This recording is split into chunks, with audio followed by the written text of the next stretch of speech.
أستغفر الله العظيم الذي لا إله إلا هو الحي القيوم وأتوب إليه.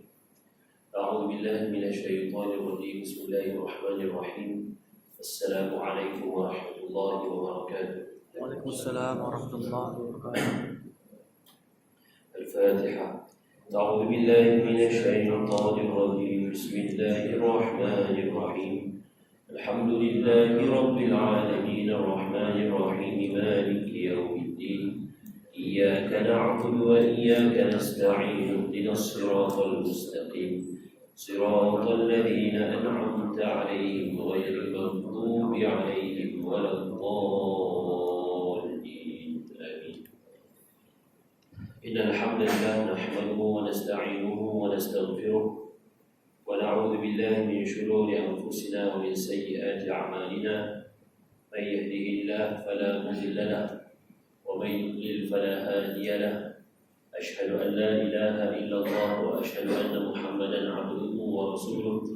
رب اشرح لي صدري ويسر لي أمري واحلل عقدة من لساني يفقهوا قولي. سبحانك لا علم لنا إلا ما علمتنا إنك أنت العليم الحكيم. ولا حول ولا قوة إلا بالله العلي العظيم. اللهم صل على سيدنا محمد وعلى آله وصحبه أجمعين. أما بعد.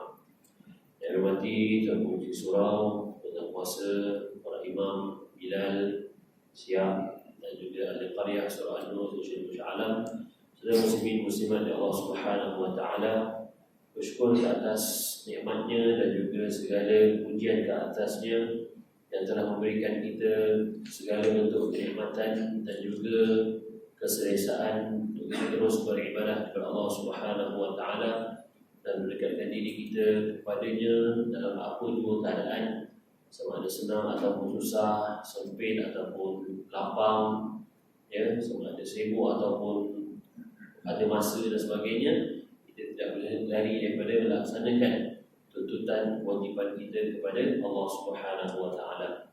Begitulah keadaan kita sebagai hamba Allah, sehinggalah satu masa nanti kita akan kembali kepadanya. Pada ketika itu tiada lagi amalan yang boleh kita laksanakan dan hanyalah bekalan yang akan akan kita bawa sepanjang mana kita hidup dan beramal semasa kita berada di dunia ini. Semoga Allah menerima segala amalan-amalan kita dan terus memberikan kekuatan untuk kita terus beramal ibadah kepadanya. Segala doa yang diajarkan oleh Nabi SAW. Allahumma a'inni ala dzikrika wa syukrika wa husni ibadatik. Ya Allah, bantulah aku, ya Allah, ala dzikrika, untuk terus mengingatimu, wa syukrika, dan bersyukur kepadamu, wa husni ibadatik, dan memperelokkan amal ibadahku kepadamu, ya Allah. Baik, insyaAllah pada hari ini kita menyambung lagi pembacaan kitab kita dalam kitab Tazkirah fi Ahwalil Mauta wa Umuril Akhirah. Selepas pengajian lepas kita telah membacakan bab Al-Isra' bil Janazah wa Kalamiha, iaitulah berkenaan dengan bersegera apabila kita membawa jenazah. Maksudnya jangan dilewat-lewatkan.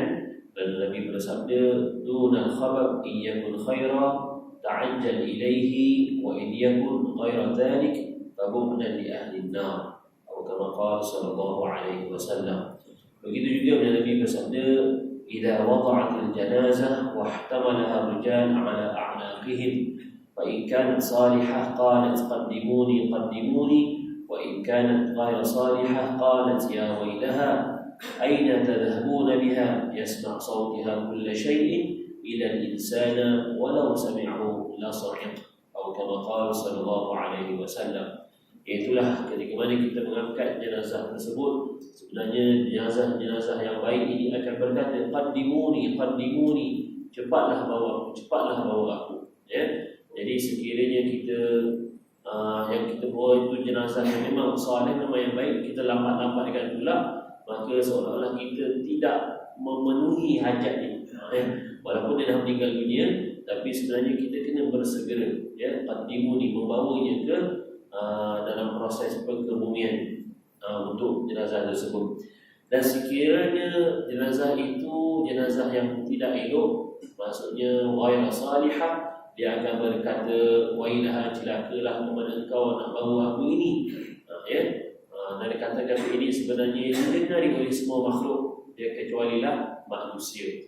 Dan sekiranya manusia itu mendengar suara jenazah ini apabila diusung, maka sudah pasti manusia itu akan pengsan atau mungkin boleh mati. Sebab dengar suara orang mati, ya.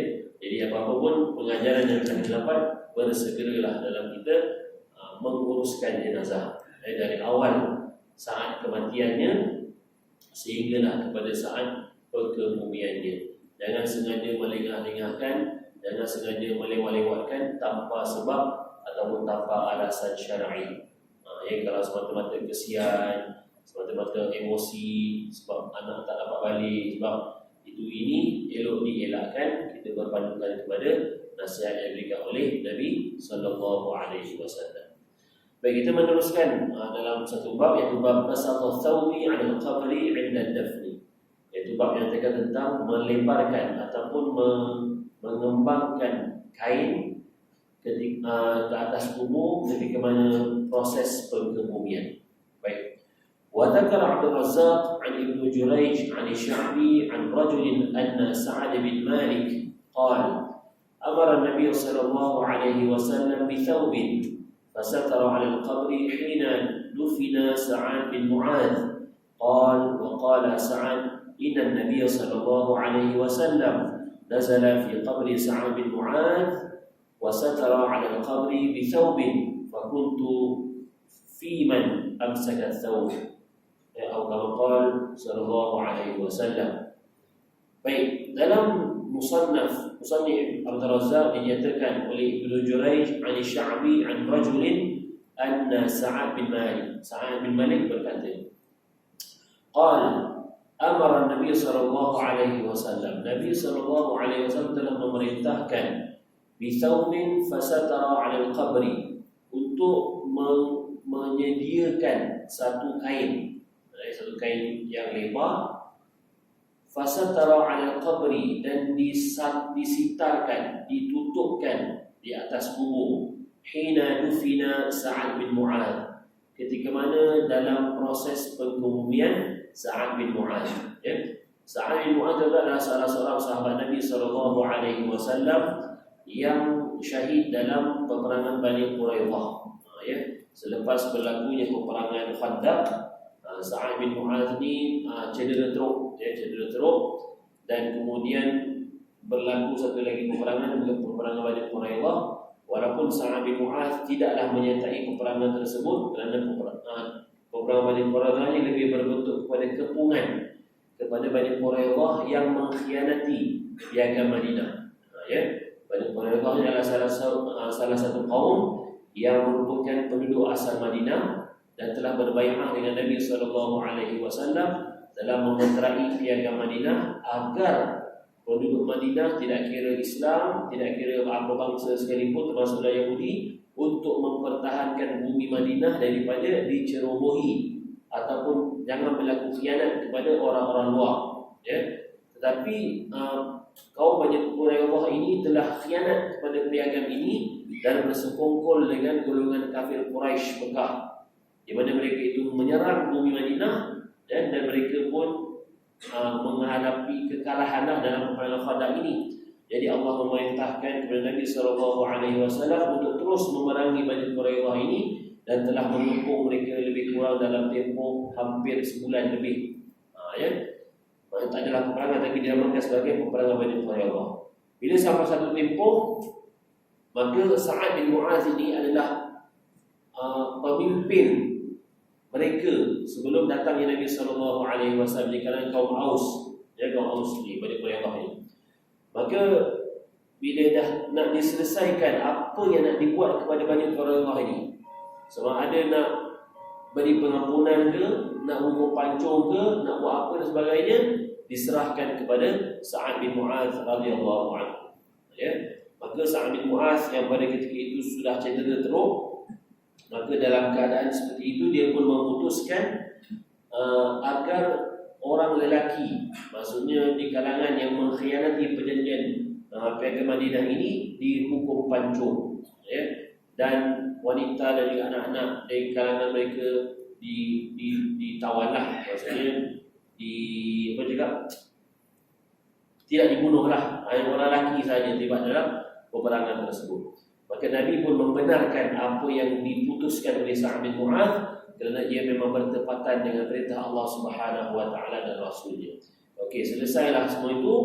Maka beberapa tempoh selepas itu Sa'ad bin Mu'adz pun meninggal dunia. Walaupun dia tidak meninggal dalam keadaan berperang, tapi disebabkan kecederaan yang teruknya itu dalam peperangan Khandaq sebelum itu, maka dikategorikan dan disifatkan dia juga sebagai orang yang mati syahid. Baik.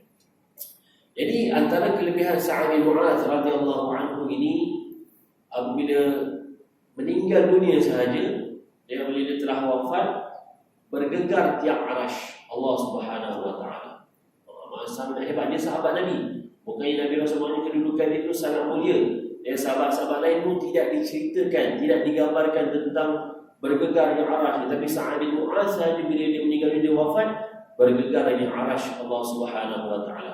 Maksudnya dia ada kelebihan tertentu yang diberikan oleh Allah kepada beliau, seorang sahabat Nabi radhiyallahu anhu ini. Baik. Maka dalam proses pengkebumian ini, salah seorang yang terlibat dalam proses ini namanya Sa'ad bin Malik, juga sahabat Nabi. Jadi orang lain Sa'ad bin Malik tadi, Sa'ad yang meninggal Sa'ad bin Mu'adz.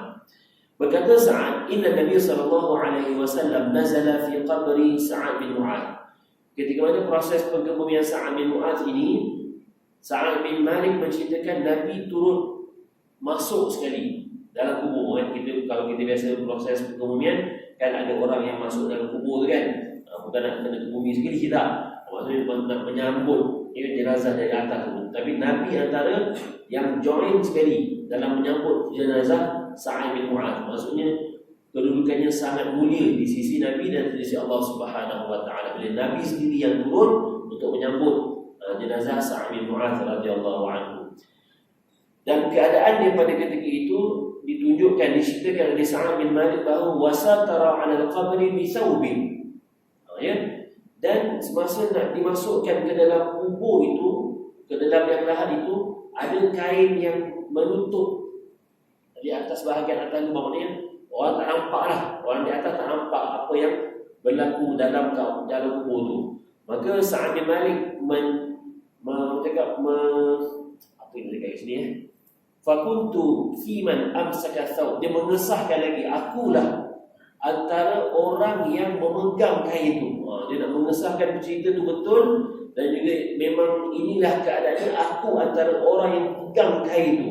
Maksudnya dia bukan buat cerita, ataupun bukan dia yang nampak, ataupun bukannya dia dengar-dengar, tak, aku sendiri yang pegang kain itu dalam proses pengumumian Sa'ad bin Mu'adz radhiyallahu anhu. Jadi bila dia sendiri yang memegang dan dia sendiri nampak Nabi turun ke dalam tu untuk menyambut jenazah Sa'ad bin Mu'adz, bermaksud ini hadis berkaitan dengan siapa? Hadis iqrar. Maksudnya Nabi tak cakap, Nabi tak buat, tapi Nabi membenarkan perbuatan sahabat. Ini Nabi dalam bentuk iqrar. Nabi tak ada pun dalam hadis tak ceritakan, okey, ambil kain tutup, tak ada. Atau bukan Nabi yang ambil kain tu Nabi tutup, tak.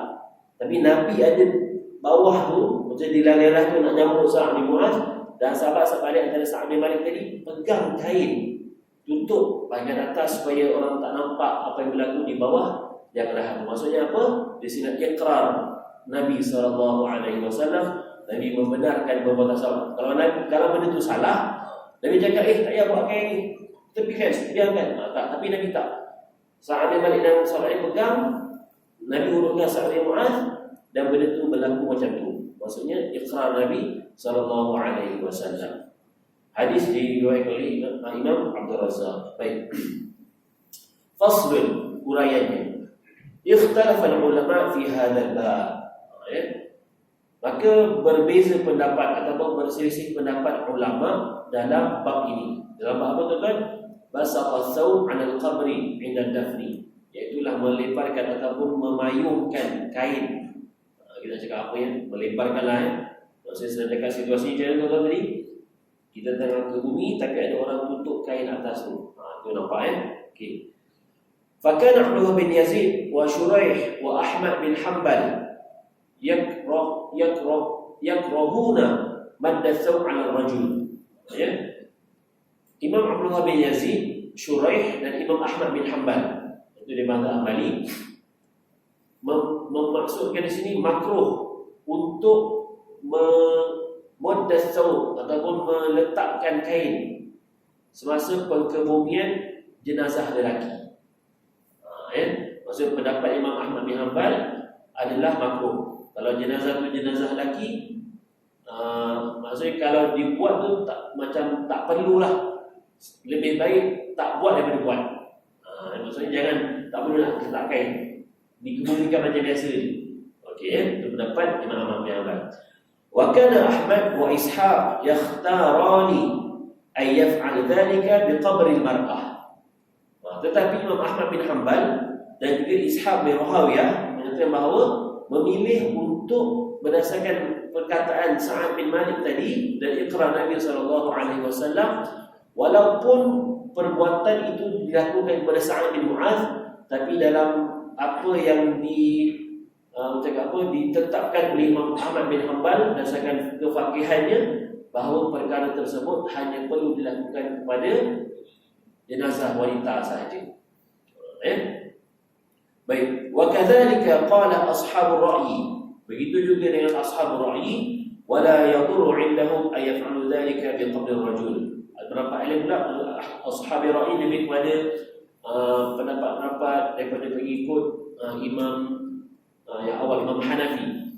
Imam Hanafi ni pengikut dia mengatakan bahawa la yadurru 'indahum ay yaf'alu dhalika bi qabri. Tak ada masalah pun kalau nak buat kepada jenazah lelaki.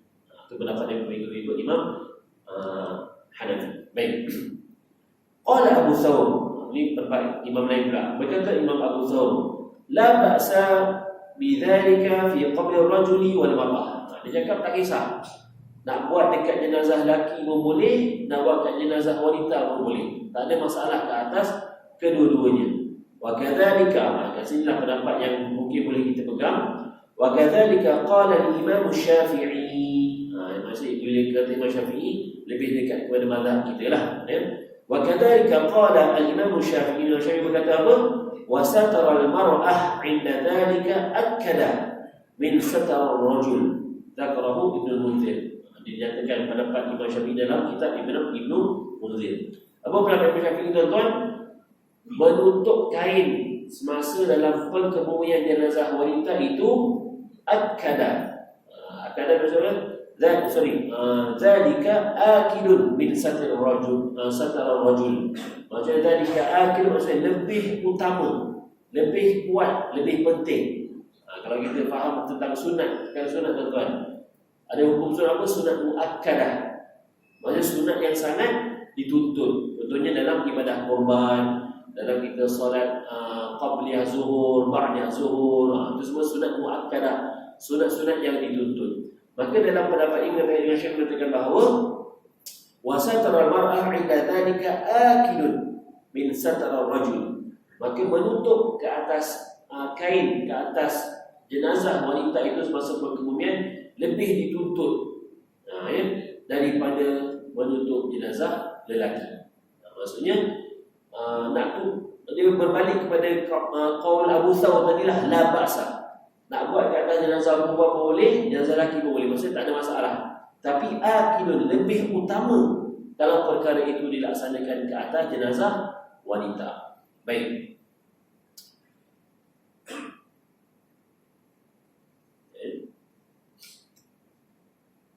Baik. Walaqad akhbara ba'd ashabina, dan berkata sebagian ashabina berkata Imam Al-Qurtubi annahu sami'a sautu jusil salsalah fi qabri. Baik. Apakah illah antara sebab disunnahkan ataupun dikenakan untuk kita menutup kain ketika mana perkebumian jenazah ini? Baik. Biasa kita nampak kalau ianya berlaku perkara ini yang saya nampak secara fi'liyahnya atau secara perbuatan yang kita biasa buat semasa kita memandikan jenazah, dan awal ini semasa perkebumian jadi sebab illah paling utama disebab berlakunya perkara ini adalah untuk menutup aib. Yang menutup aib jenazah itu. Jadi dari awal lagi semasa proses memandikan jenazah lagi sudah perlu ditutup jenazah ini. Kalau kita sekarang dalam zaman ini di setiap surau masjid dah ada tempat yang proper lah. Hanya orang-orang yang tertentu sahaja yang boleh untuk memandikan jenazah. Tak boleh orang sembrono saja. Apa maksudnya sembrono? Maksudnya memang orang yang thiqah. Orang yang thiqah dan amanah. Apa maksud thiqah dan amanah tuan-tuan? Orang yang boleh menyimpan rahsia. Orang yang boleh menutup mulutnya supaya tidak, istilah zaman sekarang, tidak memviralkan, tidak mencerita-ceritakan apa yang dia nampak semasa proses memandikan jenazah, semasa proses mengkafankan jenazah, semasa proses mengkebumikan jenazah. Lagi zaman sekarang ni pantang apa sahaja benda berlaku, lagi benda-benda pelik, terus keluarkan telefon, on video, rakam. Tanpa usul periksa, tanpa soal sini, terus forward, terus share. Tak tanya waris, tak tanya kalau punya diri dia dah meninggal, tak minta izin apa kan. Maksudnya tak tanya waris, tak tanya pendapat orang-orang alim di sekelilingnya, orang-orang yang berpengaruh, ketua, contoh orang yang ketua menguruskan jenazah tu, dia ambil, dia viral tak oleh siapa, buatlah cerita. Dan lagi zaman sekarang yang betul-betul orang mengejar like, mengejar apa lagi ni, followers, kan? Lagi banyak benda pelik yang dia share, lagi tu dia akan meningkatkan like dia, meningkatkan follower dia, lagi banyak rating. Dan lagi kalau banyak follower, sekarang boleh buat duit. Kan? Sekarang orang tak fikir dah tuan. Dia nak viral apa? Lagi rare benda tu, maksudnya lagi pelik benda yang dia buat tu, lagi itulah benda yang akan dikongsi. Orang tak kongsi sama-sama pilihan maghrib ni. Tak jadi tuan tengoklah kat YouTube yang Surah An-Nur punya Surah An-Nur punya YouTube. Berapa banyak je view, berapa banyak je share. Kan, tak sampai saya tengok kalau saya lah tak sampai 200 sampai 100. Tapi kalau katakanlah saya menari kat kuliah maghrib ni kan, orang saya mau 1000 like terus ramai subscriber Surah An-Nur nanti kan. Jadi saya tak suka macam tu kan, kita bukan nak kan. Tapi masa itulah keadaan sekarang. Jadi itu illah yang pertamanya untuk menutup aib. Baik. Ilah keduanya sebab ada dinyatakan satu hadis sami'a ketika mana pengubah jenazah ni mungkin boleh berlaku perkara-perkara yang kita sebutkan memang pelik lah. Memang pelik lah. Benda yang pelik yang berlaku ni saya boleh bagi gambaran kalau dalam drama apa tuan-tuan? Apa drama Nasi Bilangkan tu? Tanah kubur. Kan? Asal dia pelik sikit, mati pun jadi gelap muka lah. Jadi berulang. Memang benda tu boleh berlaku, tak dinafikan. Tapi tidak semuanya akan berlaku. Bukan kadang-kadang orang ada yang dia mencari-cari tau. Contohnya kalau memang jenazah ni jenazah yang dikenali dengan kefasikannya, dikenali dengan kemaksiatannya. Maksudnya memang dari segi zahirnya semasa dia duduk, dia memang banyak buat jahat ni. Orang akan follow dia punya jenazah sebab apa? Orang tahu apa akan berlaku kat jenazah ni. Dia ni suka minum arak ni, dia ni suka berjudi ni juga. Mesti ada ulat lah, mesti ada. Dia tengok bila ke bumi, tak ada apa-apa pun. Kan? Seolah dia nak mencari, bukannya dia nak mengikut sunnah. Bukan dia nak ikut sunnah mengebumikan jenazah, ikut sunnah, ikut mengiring jenazah. Dia nak cari apa akan berlaku pada orang tak.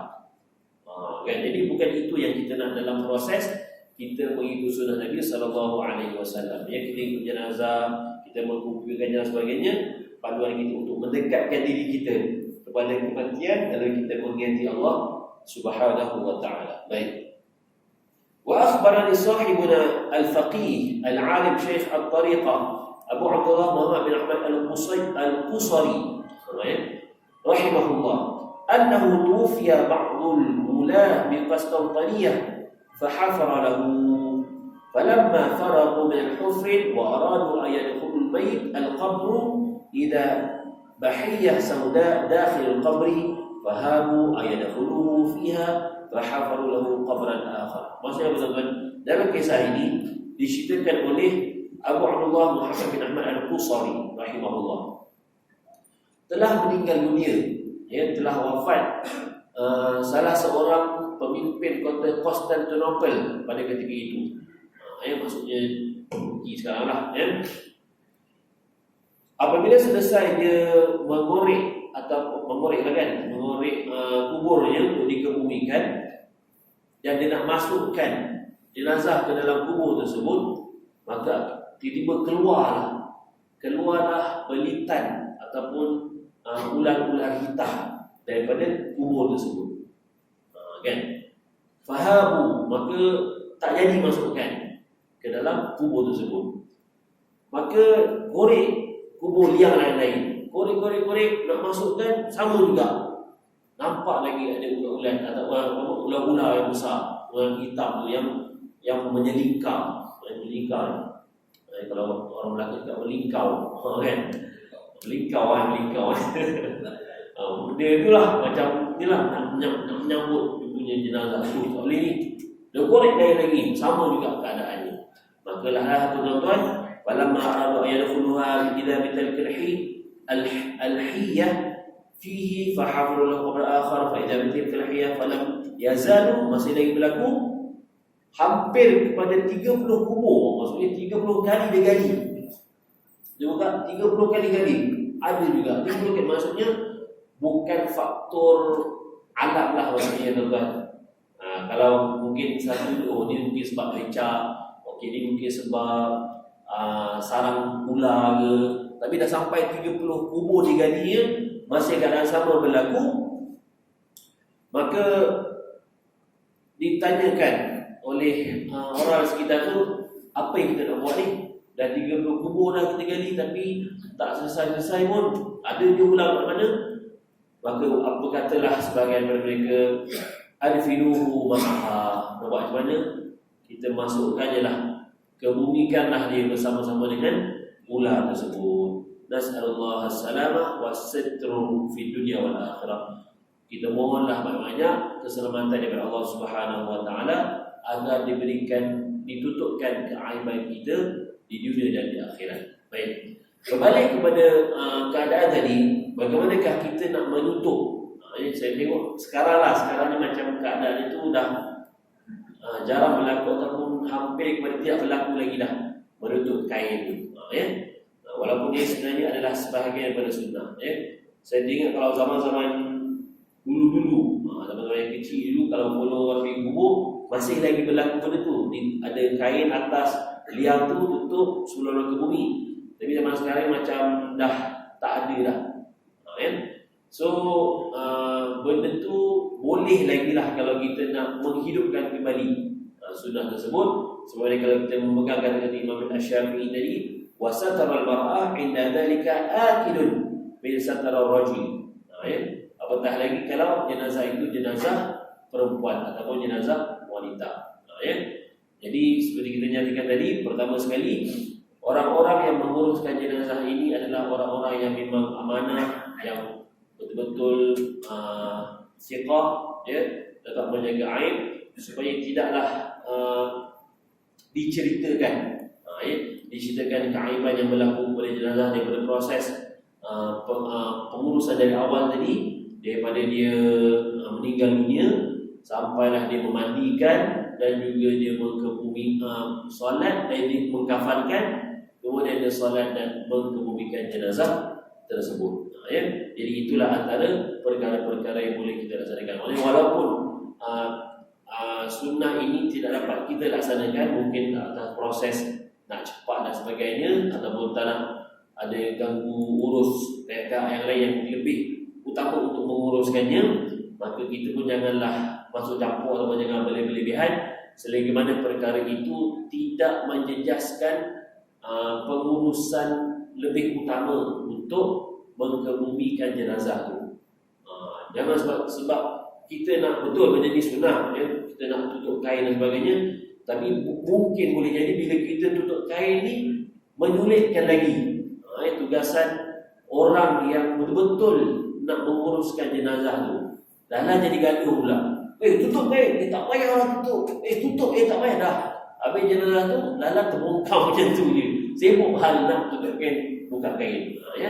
Tapi kalau benda tu boleh dibuat dengan keadaan lebih harmoni, maksudnya di sisi waris pun dah tahu tentang perkara ini, kita pula sebagai yang menguruskan jenazah pun dah ceritakan dengan baik kepada waris.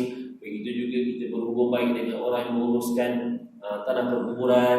Macam ini keadaannya, kita pun buatlah sama-sama. Itu lebih utama. Yang pertama kita bentangkan kain. Walaupun benda ni kalau ikutkan setakat bentang kain, orang boleh tengok lagi. Orang tengok tu hal dia lah. Kan? Kita ni nak buat benda apa pun mesti ada mesti akan ada kelompongannya kan. Tapi kita cuba buat apa yang kita mampu.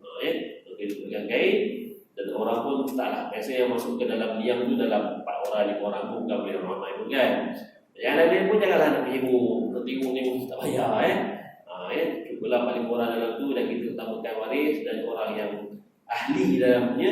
Kadang-kadang waris ni pun orang yang tak biasa kan. Orang tak biasa jejak tanah, orang tak biasa uruskan jenazah pun jadi janggal juga. Kita biarkan, kita serahkan kepada yang ahlinya. Kita pula yang menguruskan janganlah memaksa. Anaknya mana? Anaknya, kena anaknya dah. Kita pula paksa anaknya dah lah. Dia tengah bersedih, tengah cakap satu lagi, gementar pun ada, macam ni lah. Kita pula paksa, mesti anak jangan lah. Sama juga dalam kes kita nak mengimamkan solat jenazah kan. Memang keutamaan untuk mengimamkan solat jenazah itu sebaik-baiknya adalah di kalangan warisnya. Mungkin kalau yang meninggal isteri, si suaminya kan. Kalau meninggal ayah, si anaknya. Meninggal anak, ayah. Memang itu yang lebih baik.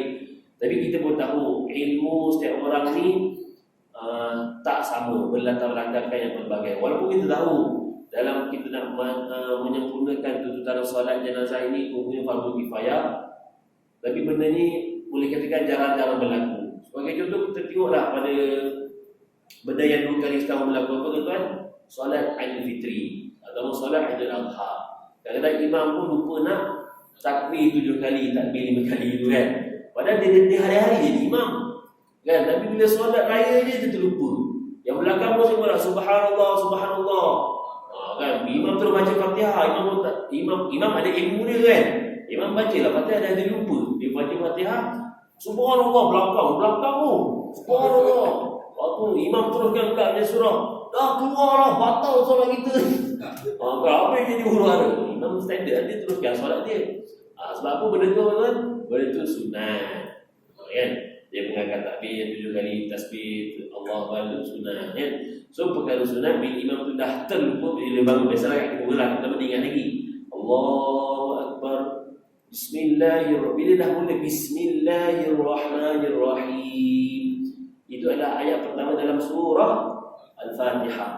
Bila dah mula ayat pertama dalam surah Al-Fatihah, bermaksud dia sudah memulakan rukun.